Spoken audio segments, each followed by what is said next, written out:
It started with a battle that helped unify a nation. Today, it's the oil capital of Scandinavia. In between this, over 1,000 years of reinvention. Stavanger may seem like a quiet coastal city, but its history is anything but quiet. From Viking warriors to sardine factories to billion-dollar oil fields, Stavanger has played a leading role in shaping Norway's national story. This is the history of Stavanger, a city that's always looked toward the sea and always found a way to survive. Stavanger is located on Norway's southwestern coast, in the region of Rogaland. The area is filled with fjords, offshore islands, and fertile coastline, an ideal setting for human settlement. Archaeological evidence shows activity dating back to the Stone Age, including settlements over 10,000 years old. But Stavanger first gained historical importance during the Viking Age. Just west of the modern city lies Hafrsfjord, the site of the legendary Battle of Hafrsfjord in the late 9th century. According to saga tradition, it was here that King Harald Fairhair defeated rival chieftains and unified Norway for the first time under one crown. While historians debate the exact location and details, Hafrsfjord has long been a symbol of Norwegian national identity. Modern Stavanger even honors this heritage with the Swords and Rock monument, 3 giant Viking swords embedded in stone near the fjord. In the centuries that followed, Stavanger grew into a religious and political center. The construction of Stavanger Cathedral began around the year 1100, built in Anglo-Norman style by English craftsmen. By 1125, Stavanger had become the seat of a bishopric and gained official status as a by or town. The cathedral, still in use today, remains the oldest in Norway. Its mix of Romanesque and Gothic architecture has survived fires, restorations, and centuries of change. Through the Middle Ages, Stavanger remained small but important. It was a center for the Catholic Church and later for Lutheranism after the Protestant Reformation. Following the Reformation, the city lost some of its religious power and its population remained relatively low. Stavanger's next major chapter came in the 19th century. As Norway modernized, Stavanger emerged as a key port city. Fishing, especially herring and sardines, drove the economy. By the late 1800s, Stavanger had become known as Norway's canning capital.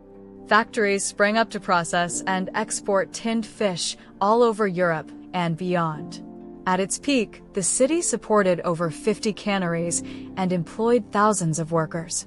The sardine can become Stavanger's icon, and you can still visit the Norwegian Canning Museum today to see how this industry shaped the city's working-class identity. The wealth from fishing also helped fund public buildings, schools, and port expansions.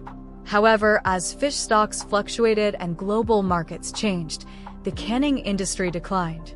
By the mid-20th century, Stavanger was again at a crossroads. Everything changed in 1969.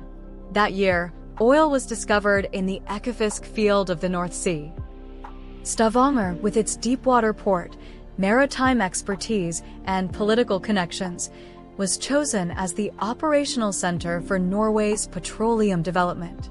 This decision turned a declining fishing town into the energy capital of Northern Europe. Skyscrapers, oil platforms, and foreign consulates appeared almost overnight. Companies like Statoil, now Equinor, and the Norwegian Petroleum Directorate established their headquarters in Stavanger. The population grew rapidly as people from across Norway and the world moved to the city. Housing developments expanded into surrounding farmland. Roads, schools, and airports were upgraded. Stavanger's oil era had begun.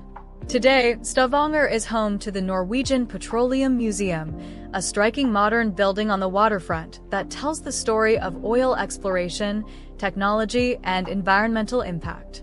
But oil hasn't erased Stavanger's past. The city has worked hard to preserve its older identity, especially in Gamla Stavanger, the Old Town. Here, over 170 white wooden houses from the 1700s and 1800s line cobblestone streets. It's one of the best preserved wooden districts in Europe. Just a few minutes away, Glass office towers rise beside historic shipyards. It's this visual contrast that makes Stavanger so unique, the past and future side by side. Culturally, Stavanger has flourished in recent decades. It hosts the Gladmat Food Festival, the International Chamber Music Festival, and many contemporary art events. In 2008, Stavanger was named a European Capital of Culture, alongside Liverpool. It is also home to multiple universities and research centers, including University of Stavanger and IRIS, International Research Institute of Stavanger, focused on energy, engineering, and sustainability. In sports, Stavanger is known for Viking FK, one of Norway's oldest football clubs, and hosts international events in beach volleyball and marathons. Stavanger is also a gateway to some of Norway's most iconic natural wonders.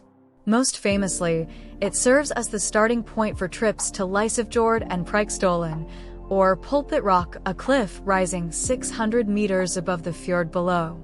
The city is surrounded by hiking trails, kayaking routes, and fjord cruises that attract tourists year-round. And unlike some oil boom towns, Stavanger hasn't become a concrete jungle. It remains clean, compact, and full of green spaces. Today, Stavanger balances a global role in energy with a strong sense of local identity. It is modern and wealthy, yet proud of its roots in fishing, religion, and rebellion. From the Battle of Hafrsfjord to offshore oil rigs, from cathedral bells to helicopter pads, from wooden cottages to global corporations, Stavanger has always found a way to adapt and thrive. This is Stavanger, Norway's ancient harbor, its modern powerhouse, and a city where history is still being made. Thanks for watching. Please subscribe and let us know in the comments which city to cover next.